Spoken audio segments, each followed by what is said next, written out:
Jésus, je t'aime, tu le sais. Je t'aime, tu le sais. Je te porte dans mon cœur. Je te porte dans mon cœur. Et mon cœur bouillonne. Bonjour à nouveau mes frères et sœurs dans le Seigneur. Ici c'est le frère Van de la chaîne Christ et la TV. Bienvenue à nouveau dans notre émission Destiny. Destiny qui est une émission où nous faisons la présentation des hommes de Dieu, des gens qui servent le Seigneur peut-être dans l'église et des gens qui ont cet amour pour Christ et qui souhaiteraient passer notre émission afin de vouloir exposer les aides de Christ dans leur vie.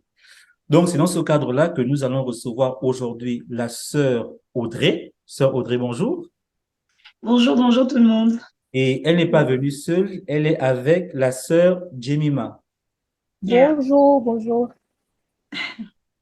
Donc, je vais donner l'opportunité à la sœur Audrey de se présenter, juste vous dire que la sœur Audrey vit du côté de la France, la sœur Jemima aussi, je pense bien, et elle a vraiment, on a eu à discuter ensemble par rapport à un thème que l'on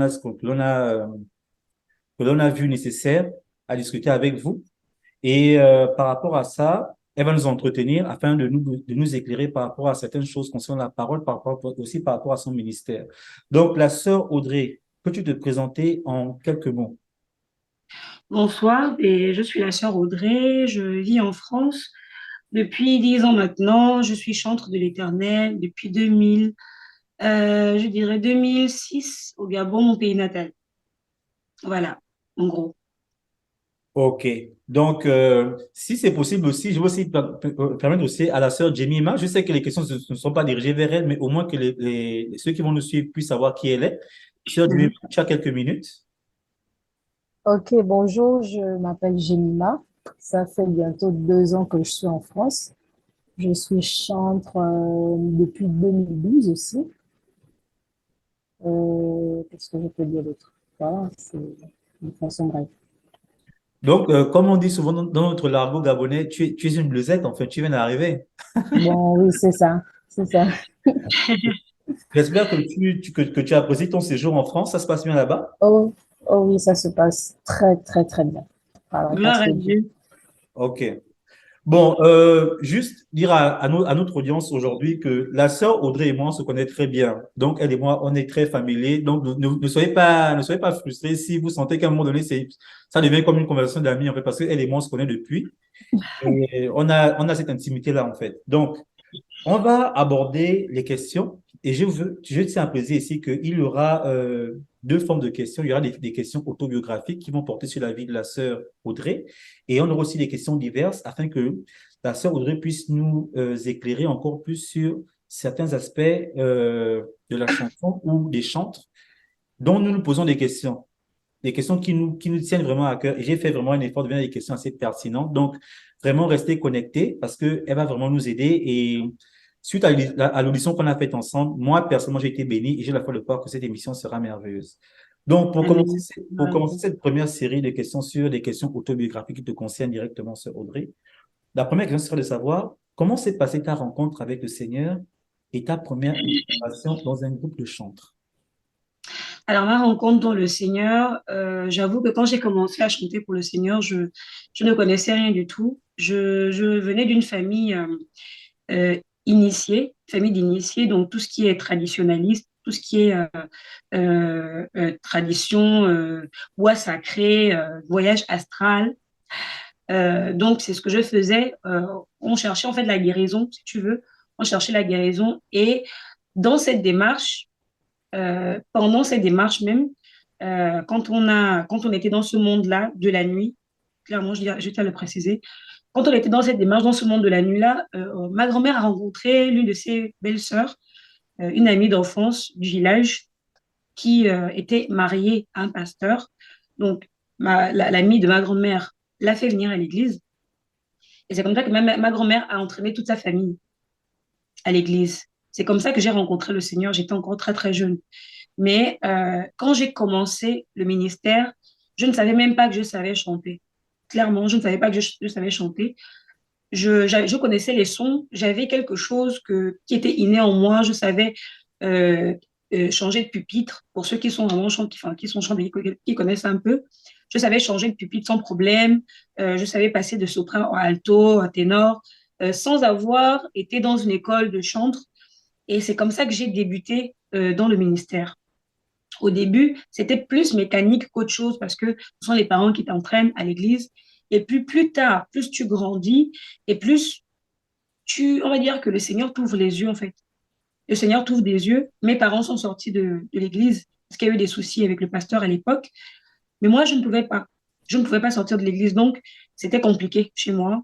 J'étais la seule dans ma famille qui allait à l'église. Donc, j'étais, on va dire, le cabri noir de la famille à l'époque. Mais bizarrement, ça m'a rapproché de Dieu, en fait.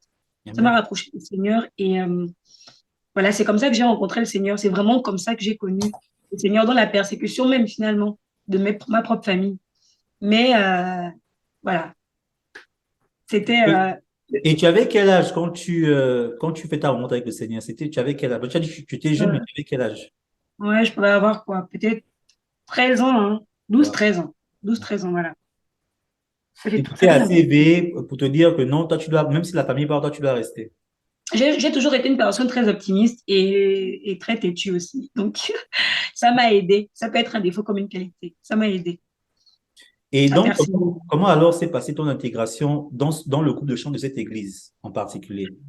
Quand je suis arrivée, clairement, les personnes que j'ai trouvées devant n'avaient pas plus de connaissances que ça dans le domaine du chant. Mhm. Elles étaient là parce qu'il y avait personne pour chanter. Et donc, elles faisaient office de chante parce qu'elles n'avaient pas trop le choix. Il n'y avait personne. Donc, quand je suis arrivée et que j'ai commencé à me répéter avec elles, à chanter avec elles, ça se faisait naturellement. On m'a donné le lead seul. Donc, j'ai commencé à l'idée un peu tous les dimanches. C'est-à-dire que tout retombait sur moi parce que à l'époque, j'avais un peu plus de connaissances. Et donc, elles se reposaient un peu sur moi. C'est comme ça que ça a été plutôt, franchement, ça s'est plutôt bien passé. Voilà. Il n'y avait pas de rancœur, pas de colère, pas de jalousie, pas d'animosité, comme on le, comme on sait dans la plupart des groupes. J'ai été très, très bien accueillie. Le fait que je me débrouille dans le chant, par la grâce de Dieu, n'a pas été mal vu. Au contraire, j'ai été encouragée, non seulement par les frères, les sœurs de la chorale, mais aussi l'assemblée. Donc, ça s'est vraiment très, très bien passé. Si c'est pas trop te demander, est-ce que tu as de bons souvenirs des moments que tu passais dans cette église au Gabon? Oh oui, oh oui, c'est ma première assemblée et c'est là-bas que j'ai connu mon premier amour avec le Seigneur. Amen. C'est pas ce que les autres disent magique dans Disney. C'était vraiment magique. C'était vraiment magique. Euh, Tu sais, de nos jours, très souvent les chantres, on est noté en griffe par la performance, la voix. Tu vois, Mhm. si tu as malheureusement le malheur de rencontrer une chantre qui chante mieux que toi et qui est hautain, qui est orgueilleux, et que dans l'assemblée, il y a des gens qui sont mal intentionnés, ça va créer des rivalités, tu vois. Ça va créer des rivalités et des tensions. Dans cette assemblée, quand je suis entrée, c'est comme je te disais, il y avait personne. Je ne voyais parce que personne, celle qui était là, le faisait parce qu'elle n'avait pas le choix. Mais quand je suis entrée, il n'y avait pas de rivalité. Donc, ça s'est très, très bien passé. Et on était en harmonie. On était en harmonie, on chantait en harmonie. Et la cohésion, l'esprit d'équipe est important dans l'œuvre. Tu n'as pas idée. C'est important, vous devez être connecté lorsque vous chantez. Lorsque tu leads, même si les autres ne sont pas prêtés, ne regarde pas les autres, est-ce que les autres ont prié avant de venir. Toi qui vas leader, tu dois prier. Parce que tout tombe sur toi, c'est toi qui dois conduire le peuple. Donc, tu vas aussi impacter ceux qui t'accompagnent dans le lead. Et comme je te disais, quand je suis arrivée, le lead m'était très souvent confié parce que je maîtrisais un peu plus, même au niveau des techniques vocales, chose que je n'avais jamais fait. Hein. J'écoutais seulement les chanteurs, c'était même des chanteurs mondains à l'époque, parce que je n'étais pas chrétienne. J'avais écouté les chanteurs mondains et quand je suis entrée dans l'église et que j'ai écouté les adorations, c'est comme si je les avais chantées depuis longtemps. Et ça passait, ça coulait seul. Ça coulait seul. Et l'atmosphère c'était parfait. Par la grâce de Dieu, une fois, il y a un homme de Dieu qui est arrivé, qui a été invité dans notre assemblée. Je ne le connaissais pas, il ne m'avait jamais vu. Jusqu'à présent, je garde ce témoignage. Il ne me l'avait même pas dit à moi, il avait parlé à mon pasteur. Ils étaient un peu éloignés, mais j'avais entendu. Il a dit au pasteur, cette chantre-là, il faut prier pour elle, pour la préserver, parce que quand elle chante, les cieux s'ouvrent. Amen. Personne ne voit, mais les cieux s'ouvrent. Et il faut qu'elle conserve ça. Dès cet instant, je t'assure, Van, j'ai j'ai eu la crainte de Dieu parce que je me suis dit, j'arrive à faire ça. Donc, ça veut dire que Dieu m'écoute vraiment, tu vois. C'est-à-dire que sur terre, aussi nombreux qu'on peut être, aussi nombreux qu'on peut être en tant que chantre, en tant que chanteur même, en tant même qu'être humain qui n'aspire pas à être chantre, qui chante juste dans sa chambre, mais qui adore Dieu, parmi toute cette multitude de personnes dont il me connaît, tu vois. Et ça a été pour moi un témoignage. Et c'est à ce moment, en fait, que je peux dire qu'effectivement, l'atmosphère était toujours, enfin, la plupart du temps, très, très souvent. Je connaissais pas aussi les problèmes d'adultes. La plupart du temps, très, très souvent, on était submergés par la présence de Dieu. Et c'était merveilleux. L'expérience dans cette assemblée, je n'ai que de bons souvenirs. Que de bons souvenirs. Je sais que c'était pas prévu, mais j'ai vraiment envie de poser cette question par rapport à ce que tu dis. Est-ce que tu crois que c'est nécessaire de faire des répétitions avant de chanter le dimanche? Oui, c'est important. C'est important. C'est important parce que notre Dieu est un Dieu de perfection. Quand le président de la République doit se mettre quelque part, les gens font des répétitions pour lui, pour être coordonné, ok? Pour être coordonné, pour être parfait. Ce n'est que dans l'ordre que le Saint-Esprit amène sa touche et tout devient parfait. Amen. Mais il faut être coordonné d'abord. Il faut être coordonné, savoir ce que vous faites. Tu ne joues pas avec Dieu parce que c'est un être parfait. Donc, ce qu'on fait doit être parfait. Tu vas pas juste débarquer comme ça, parce que je le dis là, ça me fait penser que des fois, même dans notre assemblée, comme ici, c'est compliqué de trouver des salles pour répéter, des fois, on chante les dimanches sans avoir répété. Par la grâce de Dieu, le Saint-Esprit nous conduit et c'est souvent merveilleux. Mais il est important de répéter. Même au niveau euh, des timbres vocaux, des pupitres, s'accorder. Parce que dans la chorale, il n'y a pas que des connaisseurs. Il y en a aussi qui ne connaissent pas, mais qui veulent chanter pour la gloire de Dieu et qui ont besoin d'apprendre. OK? Qui ont besoin d'apprendre. Donc, c'est important de répéter. Tu répètes, vous priez, vous répétez avec le Saint-Esprit. Ça va bien se passer. Mais il faut effectivement répéter. Oui, c'est important. Ok, ok. Juste une petite information. Tu as dit que vous avez des problèmes souvent pour répéter. Quoi, la salle que vous levez dans votre église actuellement, c'est pas votre salle? Ça se passe comment? Alors non, on sous-loue la salle, Ok. c'est un prestataire, en fait, on sous-loue à un prestataire. À la grâce de Dieu, je crois qu'un jour, on aura notre bâtiment. Dieu fait grâce. Mais pour l'instant, effectivement, la salle n'est pas à nous complètement. Non, Et t'inquiète on pas. a des jours, Je pense que voilà. les États-Unis, c'est un peu aussi la même chose, tu vois. Donc, je comprends très bien ce que tu veux dire. Bon, Ouais. on va entamer la deuxième question qui est, comment s'est passée la transition entre le Gabon pour la France? Non, qu'est-ce que je raconte? C'est ici. Comment s'est passée ta transition entre le Gabon pour la France et ton intégration dans l'église de la colombe de la famille et la nation? C'est bien le nom de l'église, j'espère. C'est bien ça, la colombe de la famille et des nations. Alors, ça s'est bien passé. Clairement, ça s'est bien passé parce que j'étais dans une assemblée au Gabon. Je priais avec le pasteur Ndong, qui est au Rond pour la démocratie. Et quand j'ai annoncé que je partais, le pasteur dont je me rappelle à l'époque n'était pas sur Libreville, il était en province. Et il l'a su bien après. Heureusement qu'il avait mon contact. C'est lui qui m'a recommandé au pasteur Jeanne. Pour info, le pasteur Jeanne a l'habitude de venir intervenir dans mon assemblée au Gabon.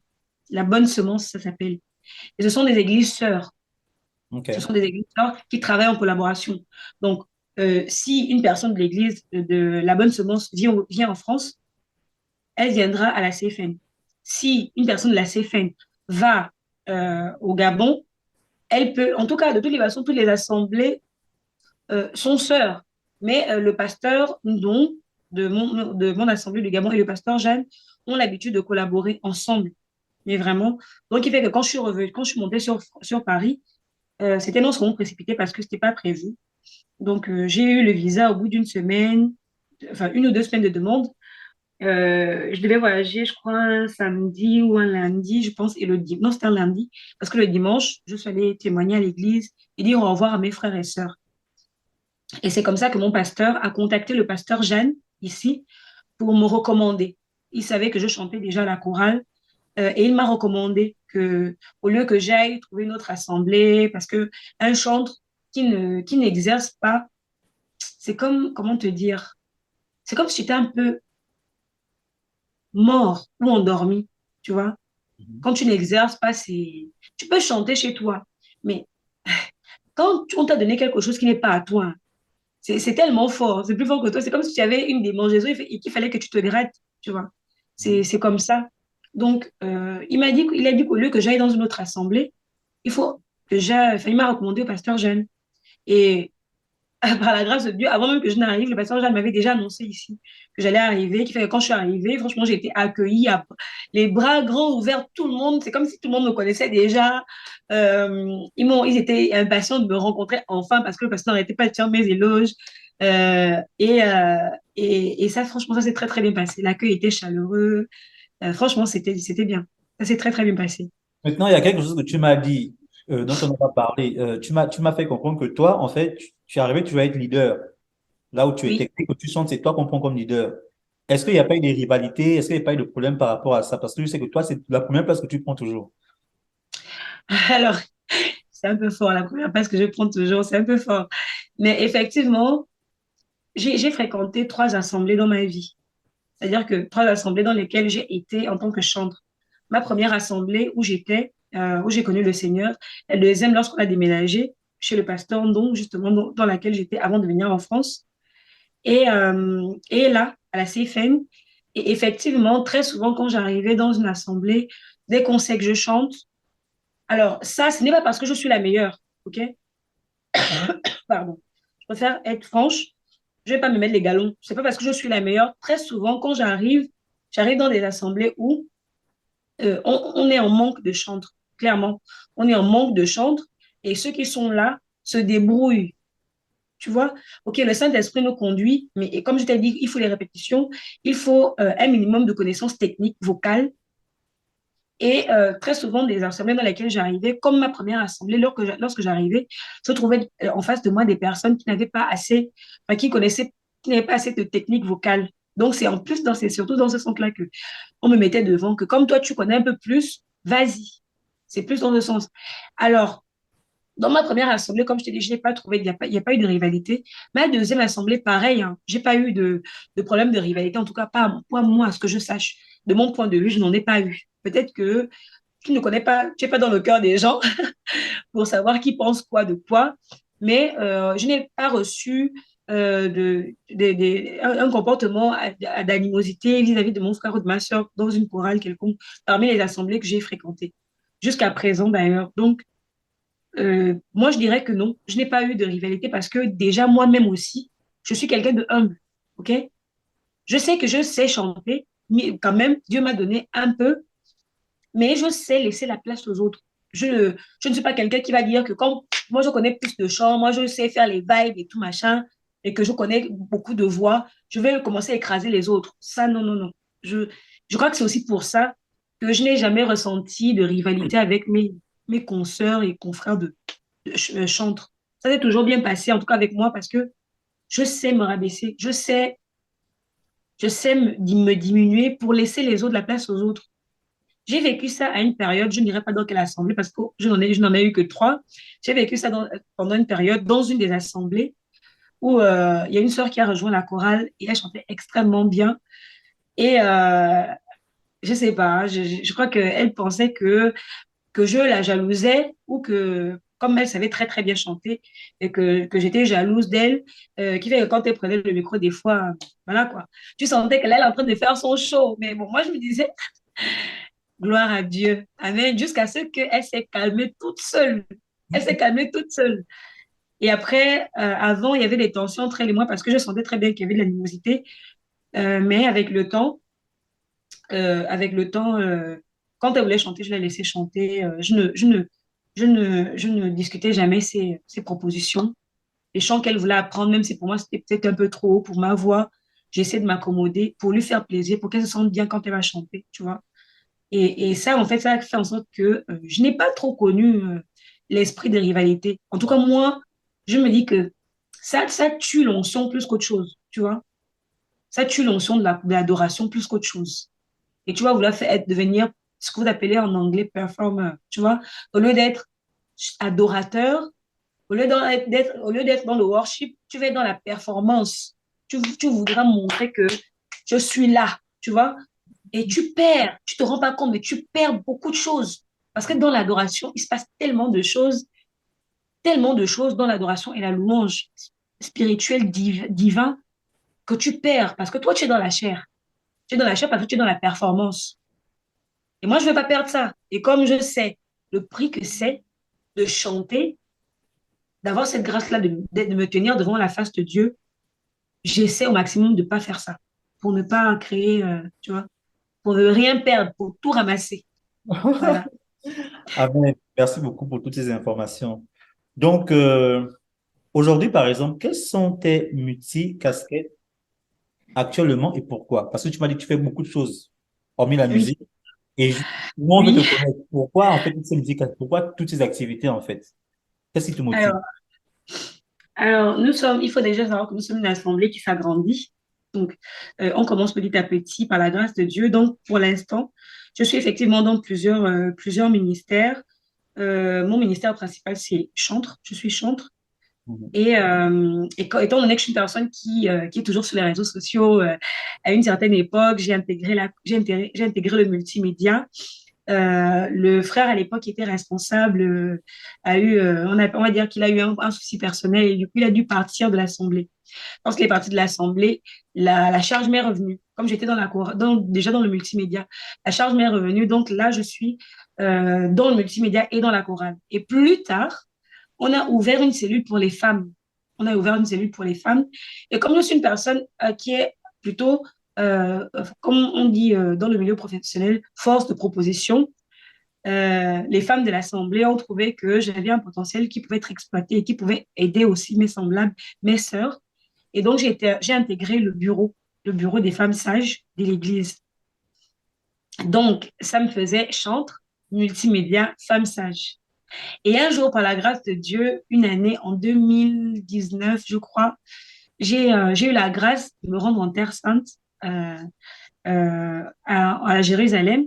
Et pendant nos réunions pour organiser tout ça dans l'église, le pasteur, j'ai épaulé assez le pasteur sur certaines choses. Donc, je proposais des trucs pour le voyage, pour le pèlerinage. Et c'est ce qui m'a valu une place dans le bureau de Goshen Impact, qui est l'association de l'église qui s'occupe des orphelins, mais pas que, aussi des voyages en Terre Sainte, d'organiser des voyages en Terre Sainte. Alors, juste pour petite parenthèse, l'association s'occupe justement des orphelinats au Gabon. On a une orphelinat au Gabon qu'on soutient par la grâce de Dieu, aussi au Sénégal, au Congo, en Guinée équatoriale aussi.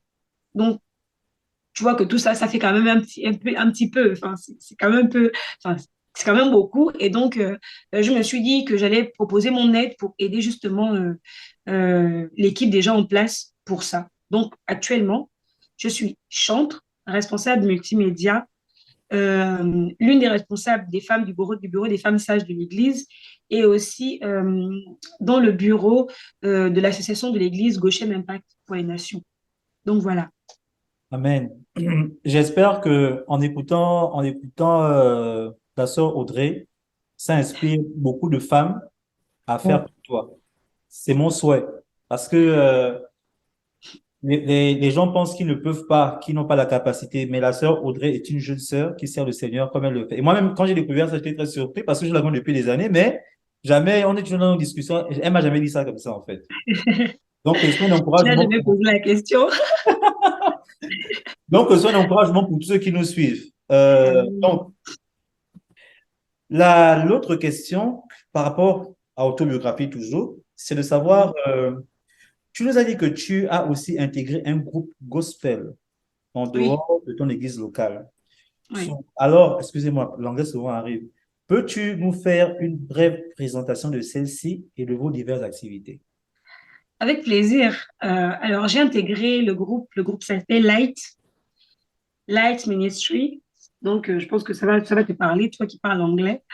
La lumière des nations. Donc, vraiment, c'est un groupe de jeunes à l'époque que je crois que c'est pendant la période Covid.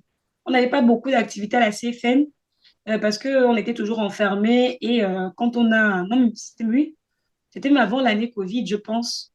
On avait des répétitions, mais j'avais assez de temps à l'époque. Je n'étais pas encore vraiment dans tous les bureaux dans lesquels je suis actuellement.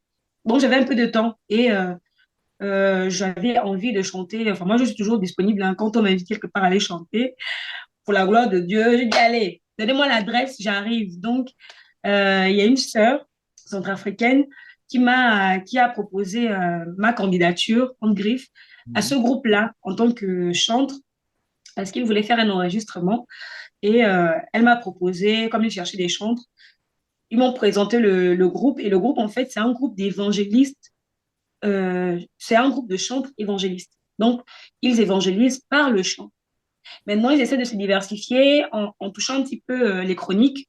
Je suis aussi justement, mais j'en reviendrai plus tard. Et ils essaient maintenant de toucher un petit peu la radio, ok, les réseaux sociaux par des versets bibliques, par des lives, par des. Quand je dis live, c'est interview, hein, comme on fait actuellement, aussi par des soirées d'adoration, de louanges, dans diverses assemblées, des assemblées qui nous invitent, ou bien même le groupe en lui-même peut organiser un événement. Et en parlant de ça, on a organisé un événement il n'y a pas longtemps. Pendant cet événement, on a même invité mon groupe de chorale, notamment Jemima qui est avec nous là. Ouais. Et on a intervenu pendant ce moment de louange-là.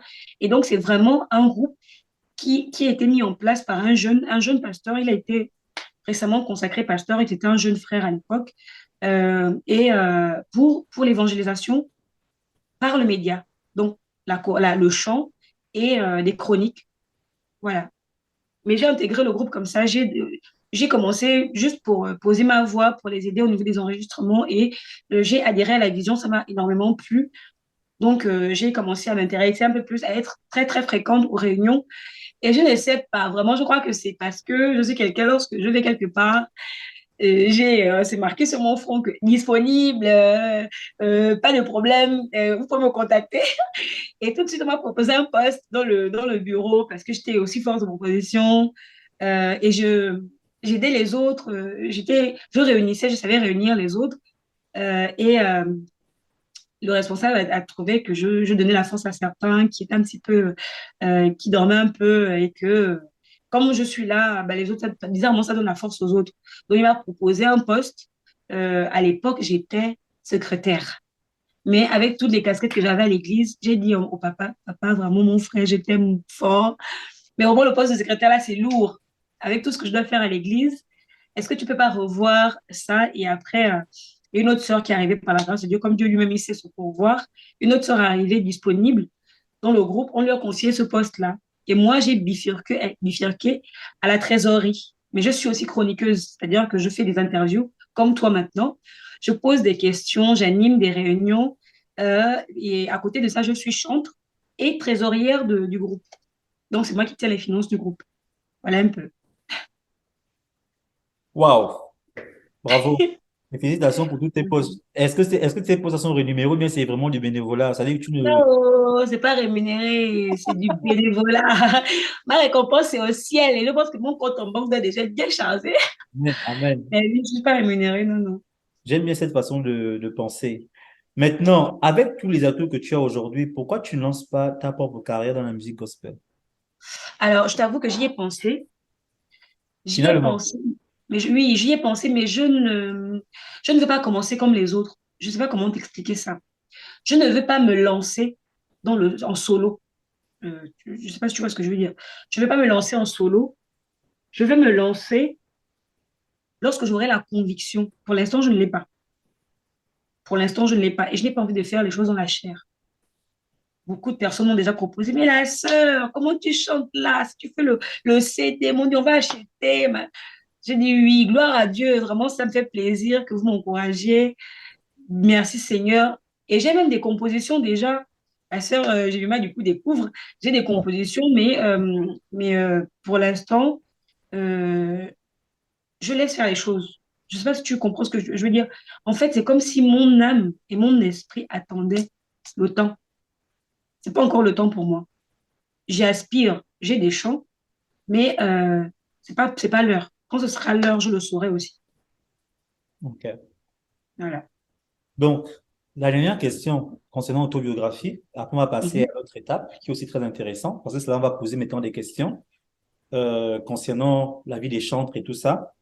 La dernière question qu'on m'a entamée pour autobiographie, c'est peux-tu nous parler d'un moment dans ta vie où tu t'es peut-être senti éloigné de Dieu ou juste un moment de difficulté, mais comment à travers le chant tu t'es senti réconforté?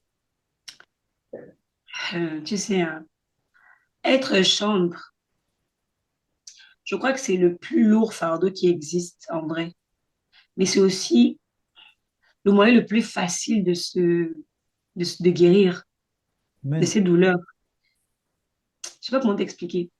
J'ai vécu, comme tout être humain, hein, je suis fait de chair et de sang, hein. J'ai une famille. Dès l'instant où tu es dans une communauté, c'est-à-dire qu'il y a d'autres humains avec toi, autour de toi, tu auras forcément des problèmes. Tu auras forcément des problèmes. J'ai eu des difficultés dans ma famille, des difficultés qui sont que je peux même pas, peut-être il faut un autre interview pour parler de ma propre vie, mon propre témoignage personnel, pas qu'en tant que chantre, mais j'ai eu des difficultés dans ma famille, j'ai vécu des choses qui m'ont traumatisée à vie, dans ma famille, dans mon ministère même, dans l'œuvre de Dieu, qui m'ont... C'est que si j'avais, je crois, par la grâce de Dieu, que ma foi est quand même un peu comme un grain, j'espère, je ne le prétends pas, j'espère, ma foi est quand même un petit, même comme un grain de sel, pas de sable, parce que le sable, c'est encore un peu plus gros. Même un grain de sel, j'ai quand même un peu la foi, parce que il y a des choses que j'ai vécues, quand je m'assois et je regarde les problèmes des autres, les raisons pour lesquelles ils sortent de l'assemblée, je ne condamne pas. On n'a pas tous le même degré de sensibilité. Tu comprends? On n'a pas tous le même degré de sensibilité. Mais je me dis que, ouais, par la grâce de Dieu, je suis forte par celui qui me fortifie. Mais oui, j'ai vécu ça. J'ai vécu des moments où, même à l'église, actuellement, hein, je ne sais pas que je le vis actuellement, mais je veux dire dans l'église dans laquelle je prie actuellement, il y avait des jours où tu ne pouvais même pas savoir que je suis au bout du rouleau. Heureusement que je ne suis pas suicidaire. Je suis au bout du rouleau, mais personne ne pouvait sentir ça. Parce que quand on est chantre, je te disais que c'est le plus gros fardeau qui soit parce que le diable utilise dans le monde la chanson parce que c'est un moyen extrêmement puissant pour, trans, pour transmettre les émotions, pour transférer les sentiments, pour jouer avec le psychique des gens. Tu vois? Ça, c'est dans le monde. Dans l'œuvre, tu transmets ce que tu reçois de Dieu. Tu transmets ce que tu as en toi. Tu vois? Qui fait que quand tu es mal, tu dois tout faire avant de prendre le micro pour te dégager de ça. Parce que ce que tu, ce que tu sors de ta bouche, tu le transmets aux autres. Parce qu'ils t'écoutent, ils sont attentifs à ce qui sort de ta bouche. Et le pire, c'est que ça sort pas en parler, mais en chant. La Bible dit quoi? David, pour apaiser Saül, qui était animé par un esprit, il utilisait quoi? La Le chanson. chant. Mhm. C'est comme pour te dire que la puissance du chant, le chant est extrêmement puissant. Est extrêmement puissant, qui fait que quand je vois les performeurs, je n'écoute pas toutes les adorations, je n'écoute pas toutes les louanges, parce que j'ai l'impression, c'est mon ressenti, ce que je ressens, ce que je ressens au fond de moi. Et ça, là, c'est une cymbale vide. OK? Il chante bien, il a une belle voix, je ne ressens rien. OK? Il y a d'autres, ils chantent, mais la voix, c'est pas ça. Mais la simplicité de la chanson fait que tu as le frisson, tu es touché, tu vois, à cause de ce qui est véhiculé dans le chant. Oui, j'ai vécu des trucs vraiment. Je demandais juste au Seigneur d'avoir pitié de moi pour ne pas que je retransmette ce que je ressens, ce que je vis. Mon seul refuge était dans la louange. Mon seul refuge était dans la louange. Et pas dans la louange à l'église. Parce que dans la louange à l'église, c'est vrai, tu es conduit, tu es entraîné par le Saint-Esprit avec les frères et sœurs, il y a une harmonie. Mais quand tu le fais seul dans la chambre, le niveau là, personne ne peut te donner ça. Quand tu es seul dans la chambre, tu mets l'adoration, tu mets la louange en esprit. C'est que tu sais que là où je suis là, je ne suis pas seule. Celui qui m'a envoyé ici sur terre, il est là avec moi. Il me regarde. Et mon esprit, mon âme attestait à mon esprit que ce que je faisais actuellement, pendant le moment où je le faisais, mon Père qui était dans les cieux était content. Tu vois, comme quand tu vas à l'école et que tu ramènes un bulletin avec un 17 de moyenne, que tu viens donner ça à ton père là, ou à ta mère, à ce moment, il va regarder le bulletin, il va te regarder en secouant la tête que oui, tu vois, c'est ce que je ressens. Je ressens quand j'adore, quand je loue. C'est, ce sont des moments intenses. C'est pourquoi je dis que c'est le plus lourd fardeau parce que tu transmets ce que tu as en toi. Si tu es fornicateur, oh, tu vas transmettre ça au peuple. Hein. Si tu es menteur, oh, tu vas transmettre ça au peuple. Si tu es amer au fond de toi, c'est-à-dire que tu es un tombeau, hein, on appelle ça comme un tombeau. L'expression, c'est quoi déjà? Un tombeau Les, vide, les- quoi. non, pas tombeau vide. Je m'imagine, je sais pas si tu as l'expression.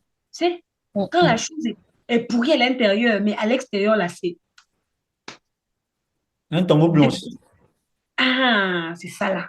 Le tombeau blanchi. Parce qu'à l'intérieur, c'est pourri. OK? Mais à l'extérieur, c'est blanc, c'est bien crépi. Et ce que tu as en toi, tu transmets ça aux autres. Et ça là, ça, tu te condamnes, mais à mort, tu ne te rends même pas compte. Parce que Dieu met, Dieu met en fait son peuple. Parce qu'une âme, le prix d'une âme, l'âme n'a pas de prix. Mais il met toutes ces âmes-là sous toi. Que c'est toi qui les conduis. Dès qu'un chante arrive à réaliser ça, tu ne peux pas être, tu peux pas être en rivalité avec ton frère chantre. Tu ne peux pas être hautain. Tu ne peux pas être orgueilleux. Ça va venir, tu vas penser comment? Parce que toi-même, tu n'es rien. Il faut déjà que tu travailles sur toi pour que ce que tu vas faire, toi, soit... parce que si tu ne sais, tu n'as pas fait comme il le faut, en esprit et en vérité, non seulement tu condamnes le peuple de Dieu et leur sang tombe sur toi, sur ta tête. Parce que ce que tu auras en toi, c'est ce que tu vas transmettre. Moi-même, je ne suis pas sainte. Oh Dieu. Je suis loin même, loin. Mes pensées, mon cœur, rien n'est parfait chez moi. Donc, avant de prendre le micro, même si c'est une seconde, je dis pardonne-moi Seigneur, ce que je vais commencer là. Aie pitié de moi. Et tu te lances. Donc oui, c'est déjà arrivé. Je traverse des moments difficiles pendant que je chante. J'ai même envie de pleurer sur ma propre vie. Mais le but n'est pas de pleurer dans la chair, mais de pleurer en esprit. C'est-à-dire que tu es conscient de ton état. Tu vois? Tu es conscient de ton état et tu te mets juste à genoux pour dire Seigneur, je ne vois pas ceux qui sont autour de moi là. C'est avec toi que c'est avec toi que je parle. Toi qui vois l'invisible, ce que mes frères et mes sœurs n'arrivent pas à voir, ce que mes frères et mes sœurs ne constatent pas. Je souris avec eux. Ils voient juste que je souris, mais ils ne savent pas ce que je vis, ce que j'endure. Et je ne veux pas leur transmettre ma douleur. Je ne veux pas leur transmettre l'amertume. Je ne veux pas leur transmettre le fait de devenir aigri ou bien quoi que ce soit. Aide-moi. C'est la seule solution quand tu es dans cet état. Voilà. Amen. Jésus, tu m'aimes, je le sais. Tu m'aimes, je le sais.